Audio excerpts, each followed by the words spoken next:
I did a story yesterday which I found very concerning. It was a story about I call it a charity. It's called Migrant Help. It's basically funded by us, taxpayers. It's a Home Office charity, if you like. They run a migrant helpline, helping asylum seekers adapt to their new home, Britain. And we pay for it. God knows why. Anyway, they've now launched. We get by the way, we give them £60 million a year. That's good, isn't it? They had a £235 million 10-year deal. That was increased to £385 million. That's us paying for it. Anyway, they've launched a schools programme to go into classrooms all over the country to challenge the mindset of pupils as young as 8. Translation, to brainwash them. To indoctrinate them into feeling positive about migrants, to say it's a good thing that all these people are coming. And I think brainwashing in our classrooms is one of the great issues of our time. Most teachers, you know, are left-wing. Lots of them are left-wing lunatics, teaching their kids stuff that they think's important, their ideology. So our schools are in danger of producing generations of people who've been indoctrinated into this kind of guardianist, be kind mentality that isn't very good for this nation. Let's talk to the chairman for the Campaign for Real Education, Chris McGovern. Hello, Chris. Morning, Kevin. Morning. So I just laid out what Migrant Help is doing, going into the classrooms to challenge the mindset of pupils. Think about that. What is that? That's a typical sinister sort of Soviet statement, isn't it? That is to teach or to brainwash kids into thinking that migrants coming into the country in their thousands illegally is a very good thing. Meanwhile, you'll be interested in this. I've done a few stories on my evening show, a couple of weeks ago actually.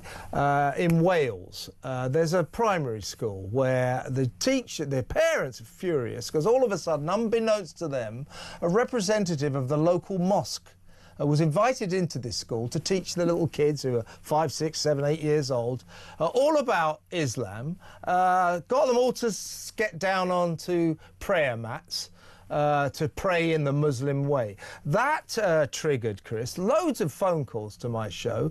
One parent, dad in Liverpool, saying they had a similar situation with their school. Their parents complained. What they were worried about was their little girls were dressed up in hijabs. They didn't know about it. They complained, and guess what happened then? The police came round to quiz them for potential hate crimes. Now, my question to you is, do you agree that this syndrome, if you like, the indoctrination of children, pupils, into a kind of left-wing, Muslim-friendly, be kind to migrants way of thinking? I mean, I'm not against necessarily that opinion, if you form that opinion in adulthood. I don't agree with it, but if you form that opinion in adulthood, that's your right. But these kids, I think their choice, their opinions are being able to form their opinions is being robbed to them by this early indoctrination by left-wing teachers. It is a source of concern, isn't it?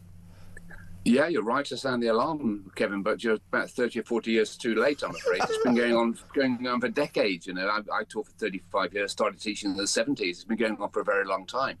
The current generation of teachers themselves have been brainwashed. But look, if you want to know what's going on in our schools, Kevin, you go into the classroom, ask the white working class kids who are the ones at the top of the class, and they will tell you who's top of the class, who's successful. It's the migrant kids. Now, that's great. Our migrants have been a big success in terms of succeeding in classroom. Just as the Irish went to America, the Italians went to America, they built a new world. And migrants work very hard. And I've worked with these migrant kids, and they're incredibly well motivated. They're not a problem. They're a success story. If there's any money to support kids, it needs to go to the white working class.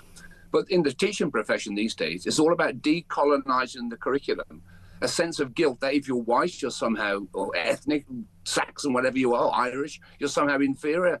You had too many privileges in the past. That makes you inferior these days.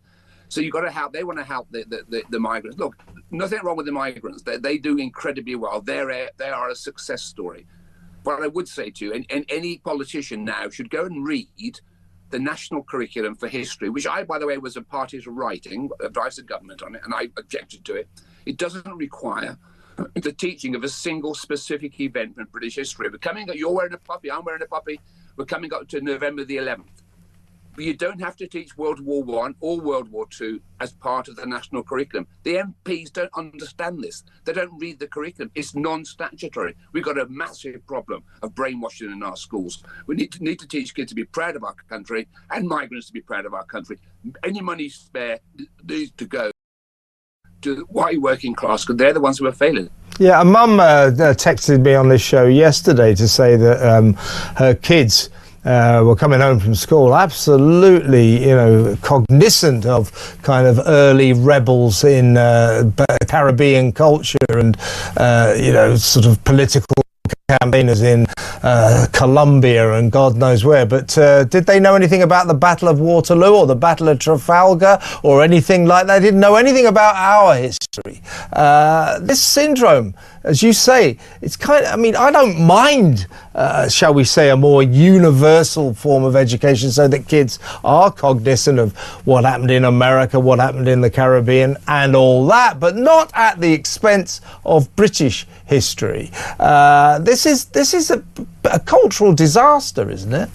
Yeah, and look, if you look again, go back to that national curriculum for history. It lists what's non-statutory, what you don't have to teach. That's the World Wars. You can if you want to. But there are certain things, Kevin, which you have to teach. On a compulsory list, for example, you have to teach either Islamic history, West African history, or Central American history. But not British history. No, but not British history. That's optional. Repeat that again, Chris. Repeat that again. Statutory subjects that have to be taught in British schools are what? You have to choose from either Islamic history, West African history, or Central American history. That is statutory, but unbelievable. There's nothing statutory about the Battle of Trafalgar or World War I. That's unbelievable. That is unbelievable. I wish MPs would go and read the document. It tells you what's non-statutory and tells you many times it's non-statutory to teach the great events of British history. You haven't got to teach Churchill, but there's statutory requirement to teach world history. Look, this is where we're going wrong. It's a serious problem. MPs don't wake up. They need to go and read the documents. They need to see what's going on in our schools. But as I say, ask the white working class who is doing well at school. And look, we pity the poor immigrants, as Bob Dylan sang his song about. But look, they're doing well. They're a success story. Celebrate that. Let's help the kids who really need the help. Let's put the money where the help's really needed, the white working class. They are failing in all areas and we're soaring up trouble for the future. Chris, well said. Fantastic stuff, but very worrying. Good to talk to you as always. Thank you. Chris McGovern, Chairman of the Campaign for Real Education. Did you hear that? I didn't know that. So it's statutory to do, what was it, West African history, Islamic history, black history, but not British history. That's unbelievable, isn't it?